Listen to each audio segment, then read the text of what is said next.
Good morning. My name is Jerry DiColo, and I'm the Metro Editor at the Times-Picayune New Orleans Advocate. Thank you for joining us for this panel discussion on the coronavirus vaccines now being distributed across Louisiana. This morning, we've brought together three experts from the New Orleans medical community to answer questions, dispel misinformation, and offer thoughtful advice to you, our readers and listeners, when it comes to the coronavirus vaccines. This panel wouldn't be possible without our sponsor, LCMC Health. And so before we begin, we'll pause now so that they can offer a short video message. What does it mean to be wealthy? At LCMC Health, we measure wealth not with commas, but with compassion. Because it's the little extras that truly enrich the lives of our patients.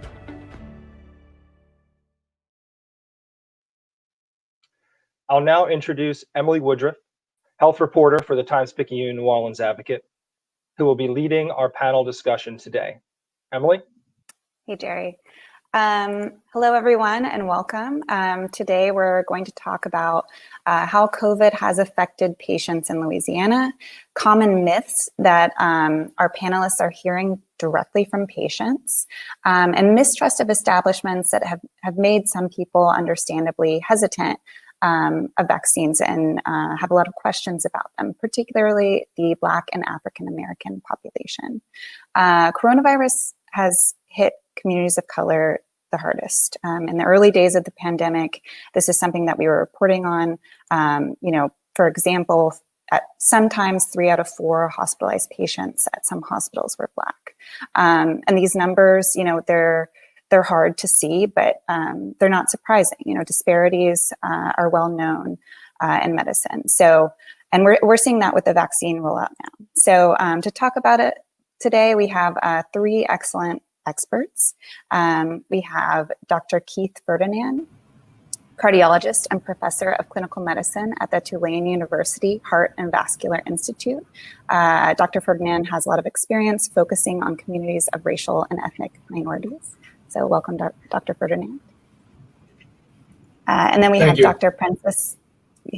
And then we have Dr. Princess Denna, who specializes in internal medicine and pediatrics at LCMC Health and Tulane Medical School, with also a lot of experience bringing care to underserved populations.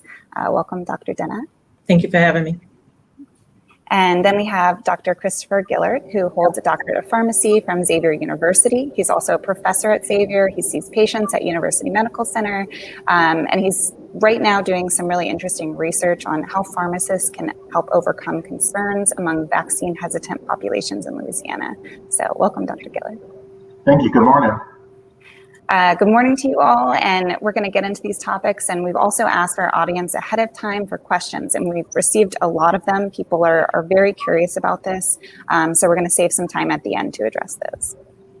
So first I want to ask you all, not a lot of us have the opportunity to go in hospitals right now, unless you're sick or getting your standard care, you're probably not going to the hospital. So tell us what you have seen with coronavirus just in your daily work. What has your life been like since March? Dr. Ferdinand, we can start with you, perhaps. Sure. Well, I think this is a serious condition. If you look at the causes of death across the United States, the number one cause of death is heart disease. That's what I am, a cardiologist. About 1,700 people die each day. The second cause of death are all forms of cancer. That's about 1,600 people. So if you take that 1,700 and add 16, you come up with 2,300. We have more people dying from the coronavirus on a daily basis than we do with the combination of people dying on a daily basis from heart disease and cancer. And if this continues, it will be the number one cause of death. Unfortunately, we're going to talk about vaccines, but it's kind of misleading. People think that we're there. I use a sports analogy. We're really not at third base, rounding third base, going home. We're still in the batter's box. We have a long way to go in order to get out of this pandemic. Yeah. And Dr. Denna, I know you see both adults and children.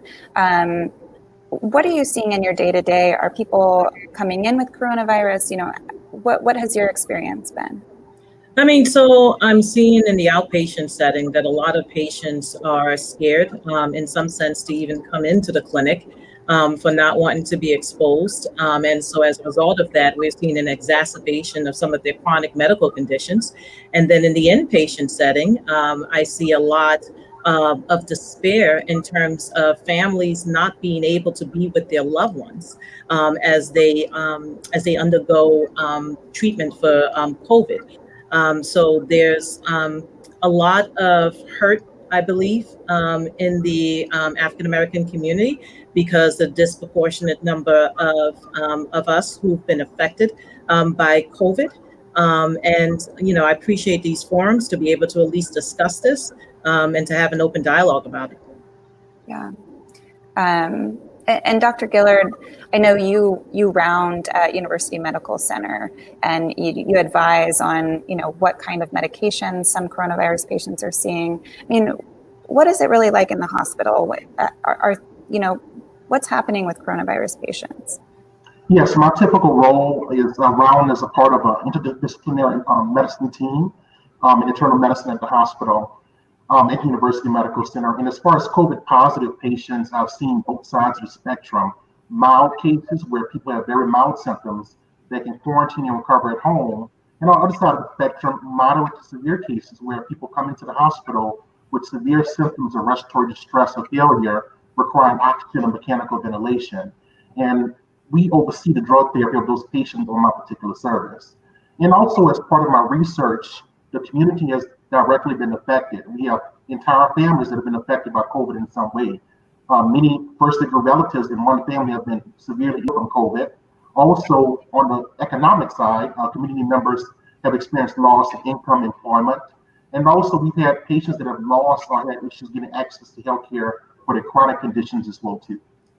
Yeah, and I think numbers are still going up, and it's easy to get lost in these numbers as someone who doesn't see these patients every day, but your experiences remind us that these are real people and that this is very much an ongoing concern. So I want to talk about vaccines. You all are in direct patient care, and you hear from people about what they're concerned about. What are you hearing from patients? Well, one of the concerns that I hear, especially from African American patients, is does the vaccine work in Black patients? And if you look at the trials, although in many of the things we do in diabetes, cholesterol medicines, you don't really have as diverse a population in trials as we would like to have. There was an effort both with the Moderna vaccine, which was the second one released, and the Pfizer BioNTech, which was the first one. There was a real effort to increase minority participation. The African American populations was about 10%. When you add Hispanic, Latinx, Asian Americans, you get to about 25, 30% of the population was minority. I really don't expect that you will have any difference at all, either in terms of safety or efficacy with these vaccines. And when you look at the amount of disability meaning sickness from the coronavirus, I addressed first death, but let's talk about just sickness. About 8 to 10% of people just feel ill for weeks and months. So it doesn't just kill you, it disables you. So I would think regardless of race, ethnicity, social class, sex, gender, or geography, everyone would benefit from seeking the vaccine. Yeah, and I know, we're still learning about the long-term effects of this and of coronavirus, and especially, heart effects or, things like brain fog, people are still reporting for a long time. So we do know the long-term effects of coronavirus and, that it can really devastate a person's health. So Dr. Denna, I know you've mentioned when we've talked in the past, concerns people have about fertility. Can you address that?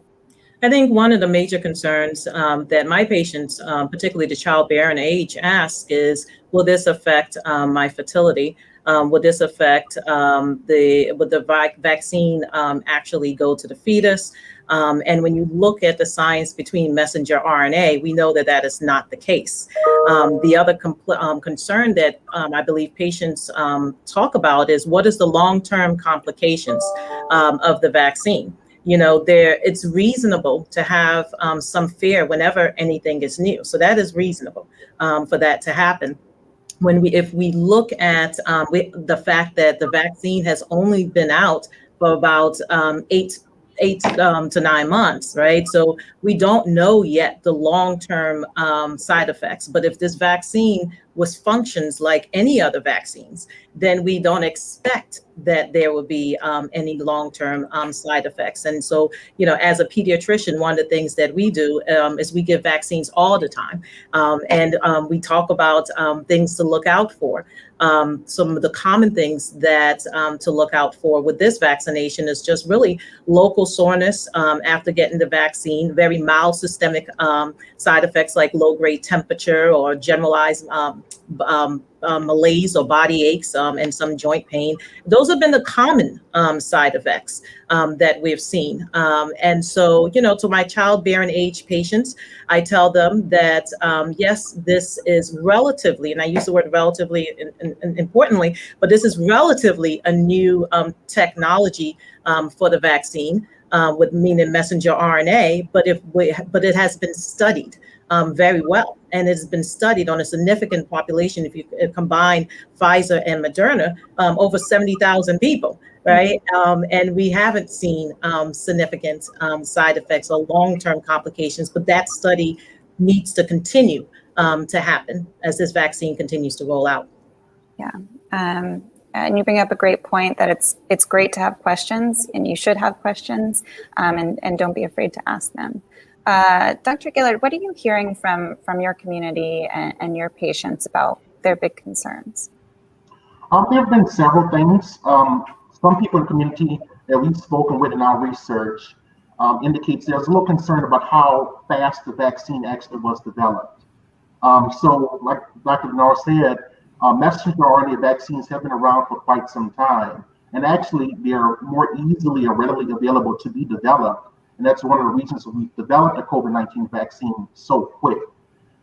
So that's been one concern. Also, some community members have had concerns about, is the vaccine injecting me with live COVID? And that's not the case as well. Messenger RNA vaccines do not use live vaccines. It basically signals a protein for the body to develop an immune response against it. Gotcha.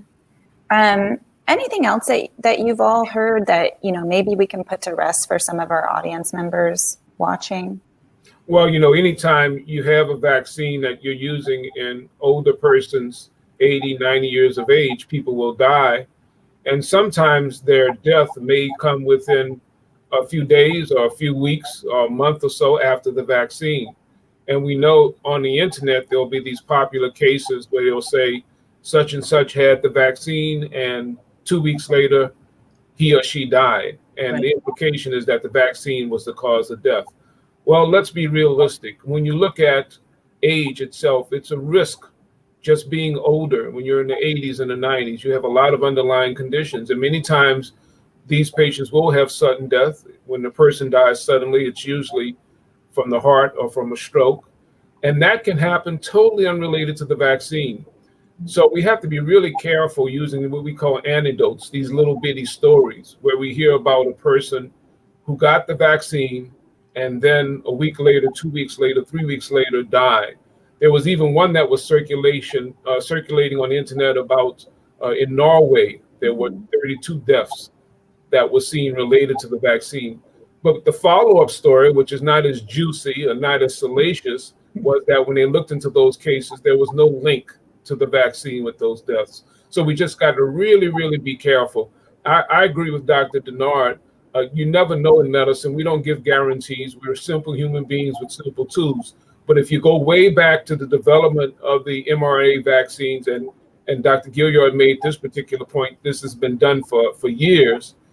We really have not seen in any of the 77,000 people in the trials or since then a direct relationship between getting the vaccine and dying. The stuff that's on the internet are just stories.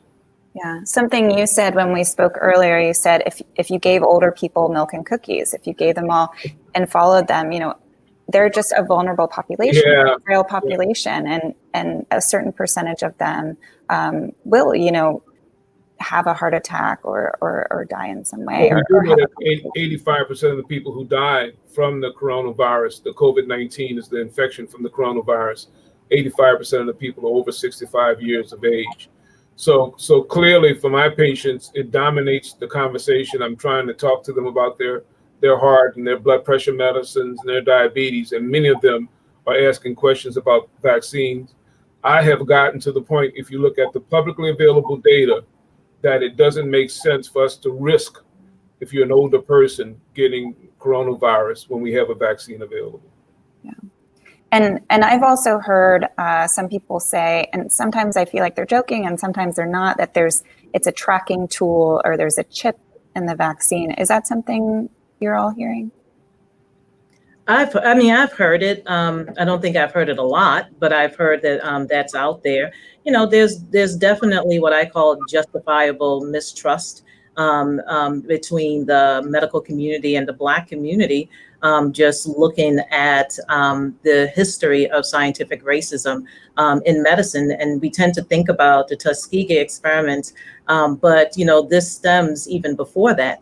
Right, during slavery, and that really has been part of the justification for it in the first place, right? So that mistrust exists, but I don't want to underscore that a lot of times patients in the community feel, even now, without even knowing the historical context of scientific racism, when they go in to see their physicians.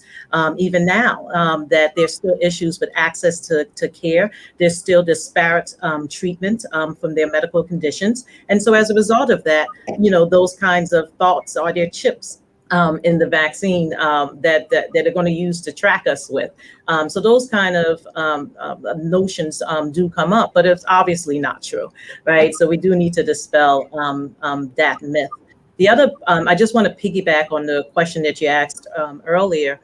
So the other population in terms of questions that I've heard has been those individuals that are immunocompromised as well as pregnant patients. So should they get the vaccine? So a lot of my patients who are childbearing age, they asked, should they get the vaccine? Obviously, during the studies, there were no pregnant patients enrolled. They became pregnant. Some of them became pregnant during the enrollment, but none of them that enrolled. Our recommendation is still to get the vaccine if you are pregnant.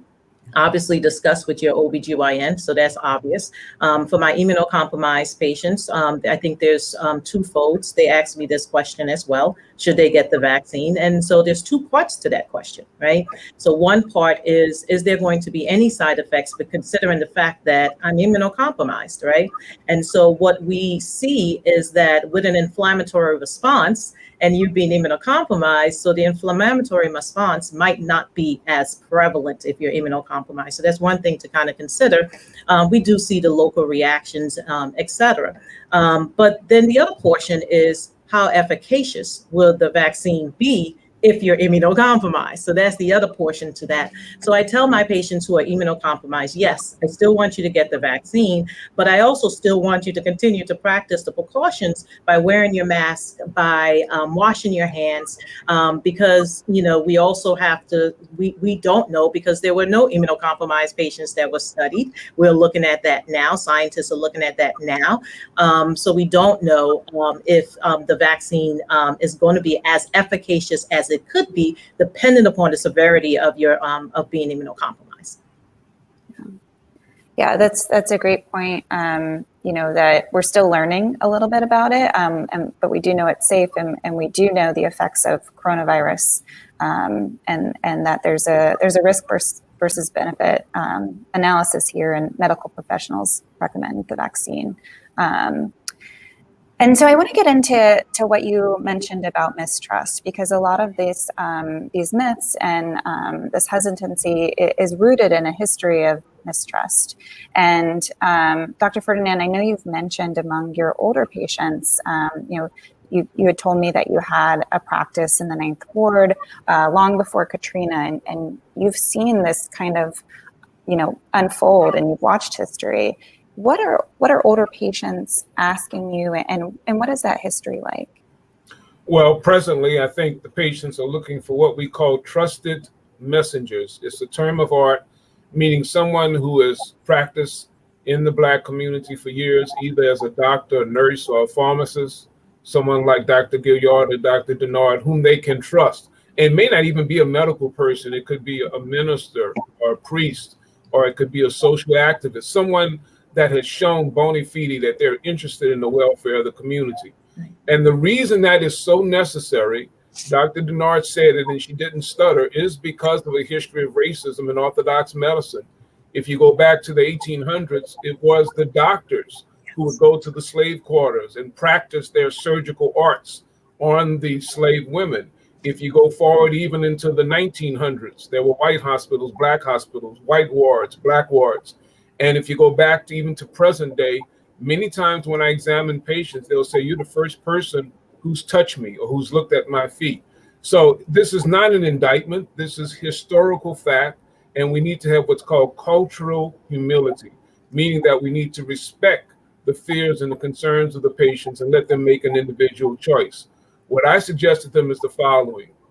If we don't have the vaccine, we're going to continue to have death and disability. If you do the simple math, 3,000 to 4,000 people dying a day, 3,000 times 30 days is close to 90 to 100,000 people. We're already over 440,000. We're going to have 500,000 people or more in a month are going to die from this thing.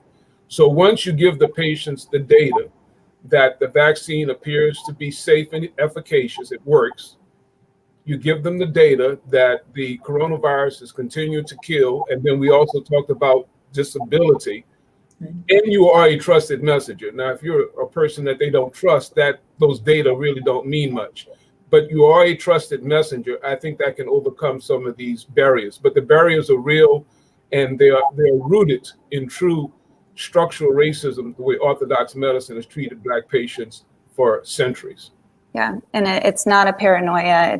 It's historical, but also you bring up a great point that it's still happening today. I've read studies where, white medical residents agree with statements like Black people aren't as sensitive to pain, and those are very recent studies. And so solutions wise, you bring up these trusted members of the community. And Dr. Gillard, I know you've been doing a lot of research in that. Tell us about your pharmacist-led intervention study. Sure. Our study has several different arms. And one arm is first to identify the issues or concerns in the African American community as far as vaccine hesitancy. What are their concerns and what would you like to know about vaccination? And like Dr. Ferdinand said, it's very important to meet people where they are, not to make them feel shame for their feelings, but to understand so we can have a dialogue about it. Now, regarding our aim about pharmacists, well, pharmacists are one of the most accessible and readily available pharmacists or healthcare responders that are available in the community, as we think about pharmacists being on almost every street in the community. So often the first line of a healthcare provider for most communities is the pharmacist. So we would like to empower community pharmacists to educate community members about the vaccine and also have a dialogue about their concerns about vaccines, their adverse effects, and also hopefully increase vaccine uptake and acceptance. And I know in your data, what are you hearing right now as far as who these trusted members of the community are? You're doing surveys, right? You're going out into certain zip codes with an emphasis on Black and African American communities, right? Yes. So the members of the trusted community, one are faith-based leaders. They are very important in the African American community, what we found. Also, members of community or social organizations have been very important to dialogue with the community and bring back concerns that can be addressed amongst the community. That's one thing we found in our research. Yeah. And Dr. Denna, I know you were nodding along with a lot of what Dr. Ferdinand was saying. And it sounds like, or it looks like that's something that you see a lot in your practice too, is this deeply rooted mistrust that is carrying over, not just in older patients, but also younger patients, right? Absolutely. It's interesting that Dr. Ferdinand mentioned because a comment where patients will always say, you are the first physician to actually touch me, to actually examine me. When I give annual physical exams, I remember an incident where I had a teenager just started to cry. And I asked mom, I said, what's going on? She said, no doctor has ever really examined her before, and I was shocked. And this was like a 17-year-old, so those stories are real. And so there's one aspect that we look at, which is access to care. Do they even get the ability to actually see a physician? And then the second aspect is when they see the physician, what actually occurs? What is that dynamic that actually exists with the patient? One of the things that I always say for physicians and patients, there's that power dynamic that definitely exists. There are not enough Black and brown physicians in our community to mimic the community that we serve. And there's a need, obviously, to increase that. But there needs to be, and I think Dr. Ferdinand mentioned this, there needs to be cultural humility in teaching other physicians how to dialogue, communicate, and have that bi-directional communications with the community. And this just brings to mind all the disparities that we see that led to COVID has really thrown into harsh light the disparities that have been leading up to this moment, that this access to care piece that's playing out right now and may play out with this vaccine rollout as well. So I'm glad we're all here today. You're all here today addressing this. So now we're going to go to audience questions. A lot of these had to do with when can I get it, which is great, right? Like if people want it, it's great news. And I don't think that's more of a question for city, state, federal officials. What do you tell patients about where they should access information about timing and what group they're in? Well, the first group, as you know, were the healthcare workers and people who lived in long-term living facilities. That was 1A. 1B were persons who were over the age of 70, and it was extended to schools of medicine and nursing.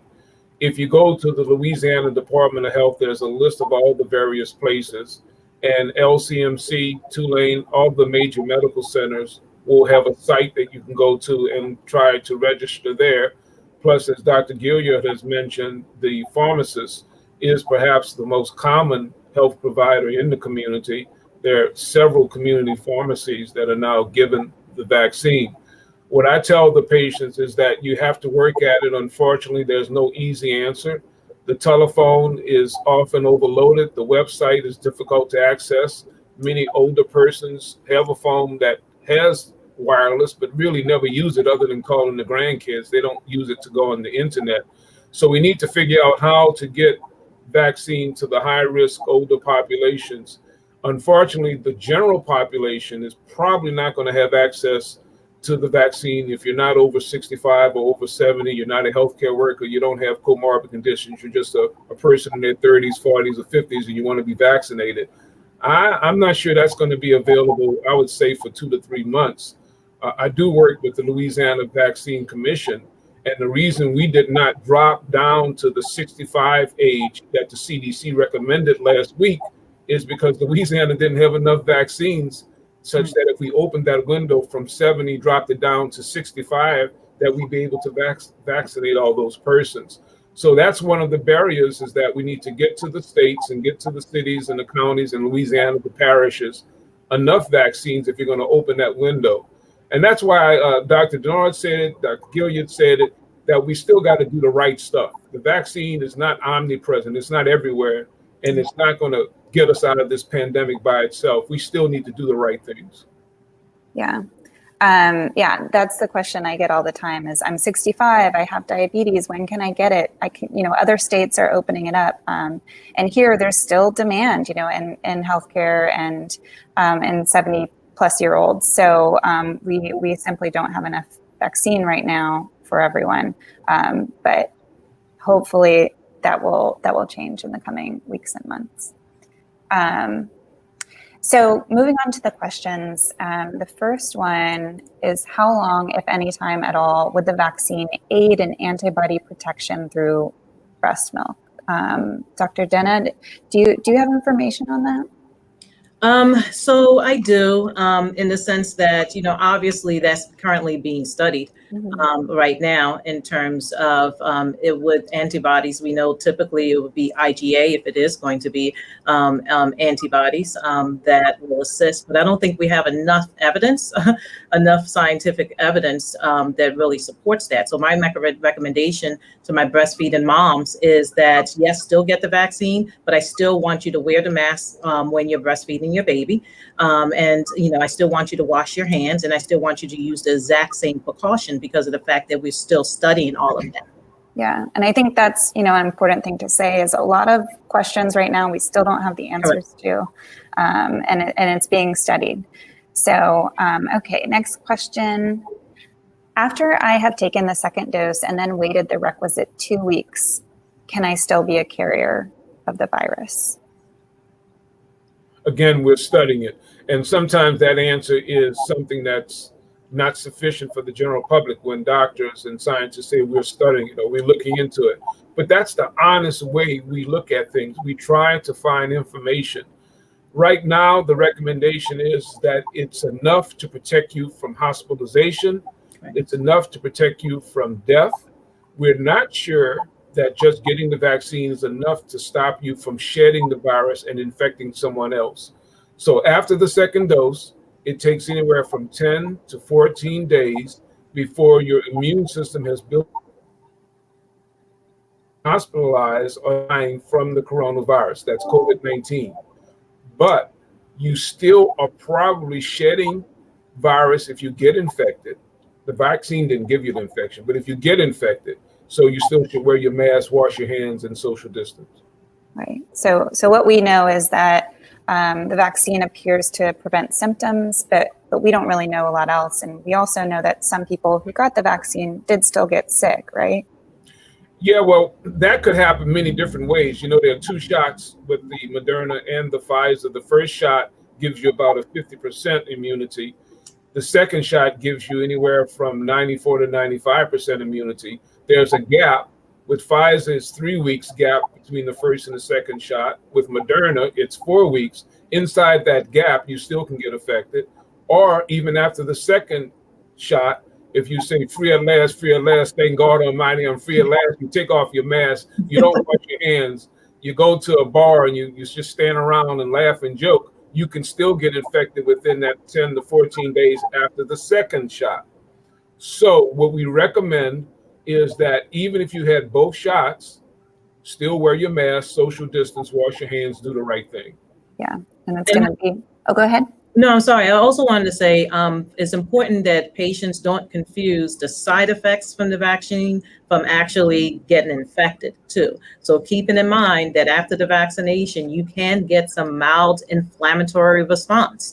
And that's just the side effects. It's an inflammatory process. It's our body telling us that the vaccine is doing its job, which is different from actually getting infected too. So I think patients need to be aware of that as well.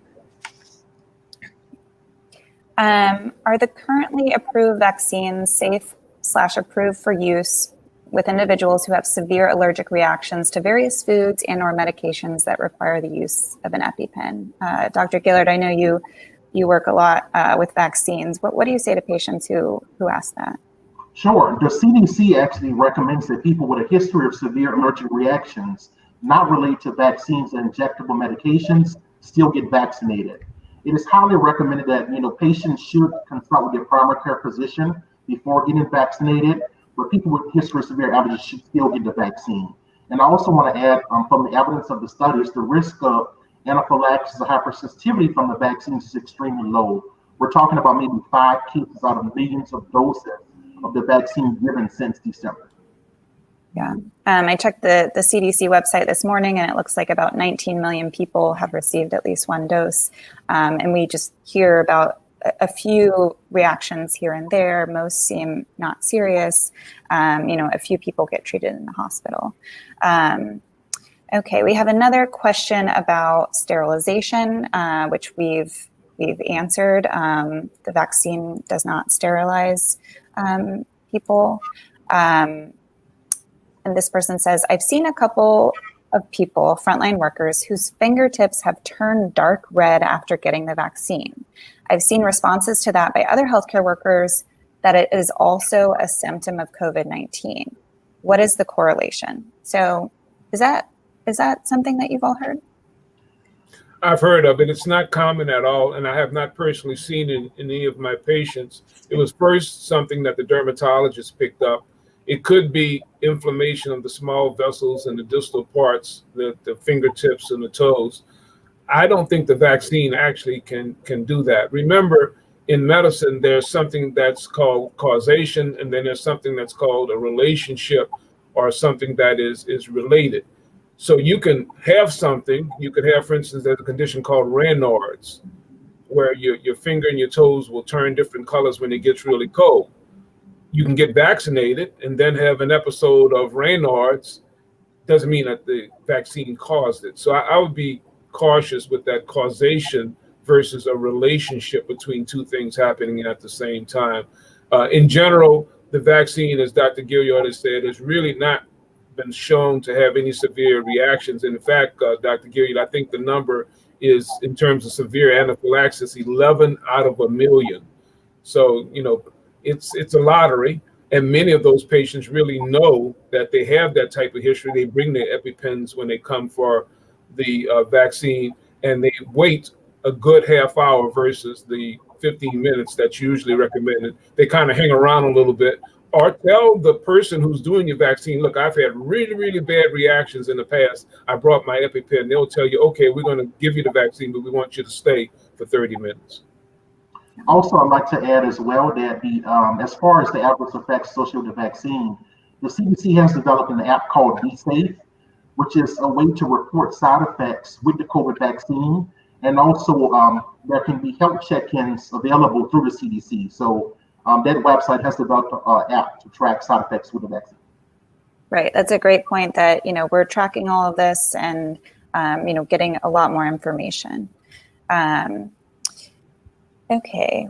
With most new medicines, medical professionals assess the effectiveness as well as the side effects of a new product. Is there any medical way to determine long-term issues with receiving this vaccine, since nobody has had it for more than a few months? I know we addressed this a little bit earlier. Dr. Denna, you spoke to this earlier. Yeah. And so, like I said, anything new is going to cause some trepidation with patients. But to answer the question directly, the medical way to assess the long-term side effects is to have a balance between time and research, right? So with time, we'll be able to study the long-term side effects. Like I said, if this vaccine is similar to the other vaccines in the sense that what are the contraindications, what are the long-term complications, we don't expect that there's going to be any long-term complications, but that has to be studied. I can't underscore enough that time has to be our advocate in helping us to do the study to look for long-term side effects. What do you say to people then who say, okay, well, I'm going to wait a year to get this? I want to wait.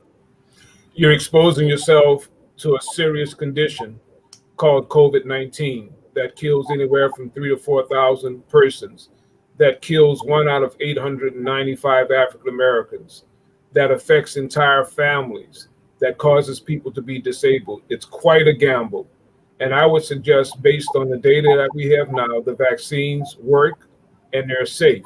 We know this coronavirus is a terrible scourge on our society. It's collapsed our economy. It's affected our ability of our children to go to school. And there's just no way that it makes sense to gamble with your health or your family's health. We're going to have the virus. It's not going to go away. It's something that's going to be part of the landscape. I'm old enough to remember polio, when kids would be out of school for weeks and months and then come back paralyzed on one side. The March of Dimes and Jerry's kids, they make a big deal out of trying to raise money for polio. You don't see it anymore. Why? Because of vaccination. Vaccines have been a wonderful development in medicine. And this particular vaccine, the mRNA vaccines, that platform has done a wonderful job. Yeah, I mean, that's a great point that we don't have so many diseases because of vaccines. And I think we forget about it because people get them when they're children. And, really the only vaccines you get as adults are, maybe the flu vaccine, maybe the shingles vaccine, and now coronavirus. We all have to do our part to make sure we get to that herd immunity. Whatever that percentage is, whatever that number is, we all have to do our part to make sure we get there so that we can eradicate this virus. Also, medications and vaccines undergo rigorous clinical study before they're approved and given to humans. And the COVID-19 vaccine is no exception. So we've had rigorous study. Although a new approved vaccine, it's been studied pretty rigorously like other vaccinations as well. Yeah. You've had outside panels, Dr. Gilliard, and I think you know that, but for the audience who actually look at the data, the drug company just can't make a vaccine and ship it out to people. The outside panels then advise the FDA and advise the CDC and give the recommendation to give an emergency use authorization use for the vaccines. So there's a process that's not just the drug company, it's not even just the government. They're independent scientists who review these data before you can get an emergency authorization. Yeah. And I think one thing that goes back to people's concern with the speed of the rollout, how could they do all this so quickly? And, when there's a pandemic, you can move quickly. And a lot of things happened at the same time. So some things that require approval before you get to the next thing with this vaccine were happening all at once because there were so many resources that were available for it, right? Yes. Okay, so should you still get the vaccine if you were exposed within a week of the vaccine? What is the recommendation there? So typically we want to wait if you're exposed. Obviously, we want to wait for at least, I believe the number was 20 to 30 days is typically the recommendation before you get the vaccine. But we still want you to get the vaccine if you've been exposed from COVID. Absolutely.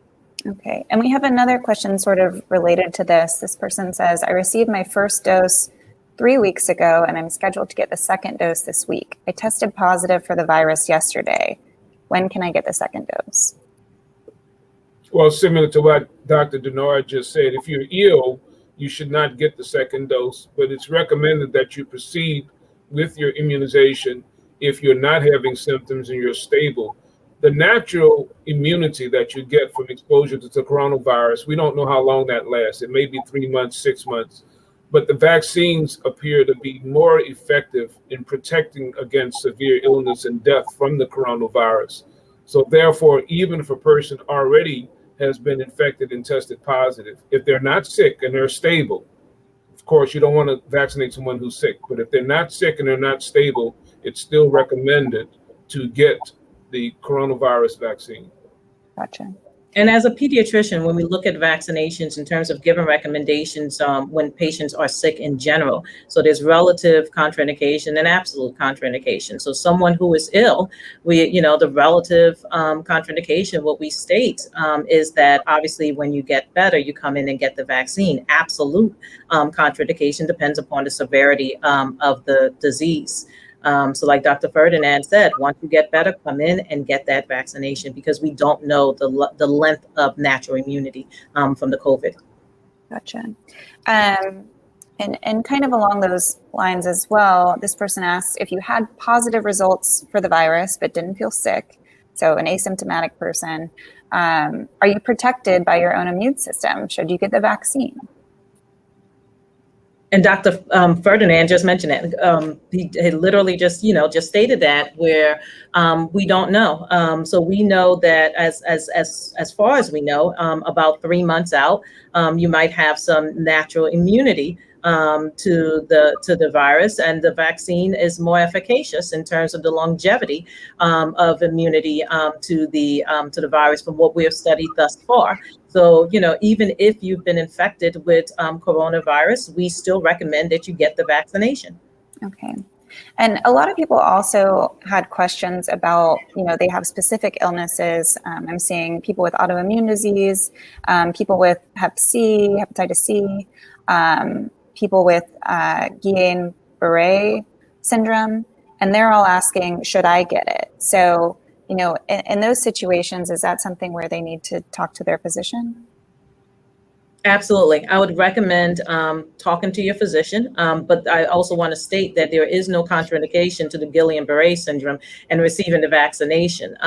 Obviously, since we have not researched those individuals who are immunocompromised or have autoimmune disease, the data isn't out there. But I will tell you from my experience with patients that I've vaccinated who are also immunocompromised, that they've done fine with the vaccine. And like I mentioned earlier, there's two parts to this. So one is, do they develop side effects after receiving the vaccine? And the second part is, how efficacious is that vaccine in someone depending upon their the severity of their immune system. And so that's the two-part questions for those individuals who have autoimmune disease. But our recommendation is, yes, still get the vaccine. The benefits outweigh the risk. And also, please consult your physician. My recommendation is the same. I've had several patients who are cancer survivors and asked about getting the vaccine, and my recommendation is to do so. I share the same skepticism that many people in our community have about big government and big pharma. But if you look at the data, you go to cdc.gov, your tax dollars at work. The process has been done. The studies have been done. They have observational data, as Dr. Gilliard has mentioned, where they're actually looking at long-term side effects. And at the present time, we know, and I'm going to go back to this death thing because I think we're undermining it. Anywhere from 22 to 25,000 people get death from influenza every year. In the biggest cases, it's up to like 60,000. This thing has killed 440,000 Americans. This ain't the flu. Yeah, those numbers are just really sobering, and it's really just incredible to hear that. And, you know, a lot of people have said our way out is this vaccine. And while that's true, you know, I think as you have all mentioned, we still are at sort of the beginning of this. You know, you used some sports analogies earlier, Dr. Ferdinand. But, you know, there's a bit to go. While there is good information here, good news, we must remain vigilant. So is there anything else, you know, you all would like to bring up just from your experience, anything about the vaccines, especially as it pertains to communities of color, anything you would like for people to know? Well, I think the Tuskegee experiment, which Dr. Denard talked about previously, where you had Black men in Alabama with syphilis, even when penicillin was then found to be effective, it wasn't offered. This is not the Tuskegee experiment. Kismethia Corbett is a young African-American woman who worked with Dr. Fauci in developing the Moderna vaccine. The Pfizer-BioNTech vaccine, although Pfizer is pushed out there, BioNTech is a small company out of Germany. And the two scientists who led the effort were Turkish immigrants. This is multicultural, international, multidimensional men and women who've worked to try to help us survive this pandemic. This is not just the government. It's not just big pharma. These are real scientists who've come up with an answer of how we can deliver these vaccines safely and effectively. This is not Tuskegee. And in fact, if you think about Tuskegee, if you think clearly, it was the penicillin which was withheld once it was found to be effective for treating syphilis. This is not withholding treatment. In fact, the reason Dr. Gilliard and Dr. Denner and myself are doing this, we want to make sure that it's offered to the community, not to withhold therapy, but to offer therapy. Also, I'd like to comment on the importance of getting the quality information about the vaccine. It's very important to have a dialogue with your healthcare provider. And also, when you encounter concerns about the vaccines, where's the information coming from? Is it valid information? Is it coming from information such as the Centers for Disease Control, which has really good fact-based information as far as vaccination? And also the benefits of vaccination, as I tell my patients, I advise my patients as I advise my family. So it's no blurred lines there. So I cannot express the benefit of vaccination during this pandemic. And I kind of want to piggyback what Dr. Gillard and Dr. Ferdinand said. So those individuals who have physicians that they trust and have developed relationships with, please talk to your physician. Let them answer some of these questions. Don't be afraid to ask questions.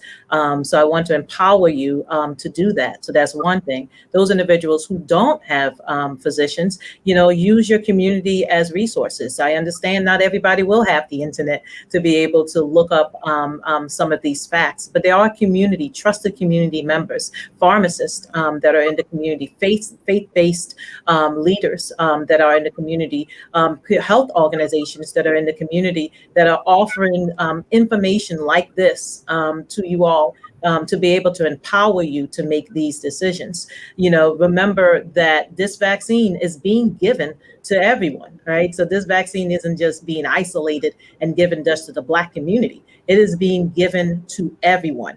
And so we all have a responsibility, to do what we can to eradicate this virus. We know if the virus continue to replicate and populate, then we are going to get mutations, right? And we're going to be having a different conversation besides the ones that we have now. So we all have a job to do once this becomes available to a wider array of patients. Then we all need to make sure that we're doing our part. One last thing that I would like to mention, for decades, we've had the Healthy Heart Community Prevention Project. It's my nonprofit. It's led by my wife, Dr. Daphne Ferdinand. And we would go to churches and sporting events and do blood pressures and cholesterol screenings and teach about diabetes.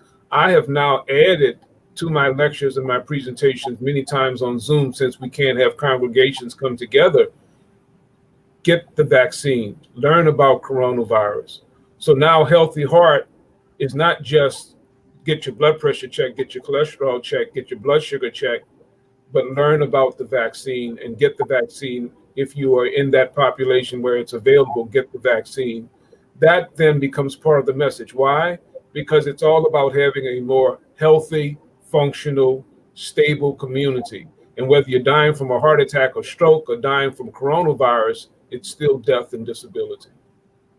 Yeah, we talk about herd immunity a lot, and we need everyone to participate in order to get there and to truly be protected. And there are reasons for this mistrust, but I think you all have done your part as community leaders, people that we all look up to, and helping to alleviate that. So thank you all so much for joining us. We just so appreciate you sharing these facts. Thank you all. Thank you for this opportunity. Thank you. Thank you.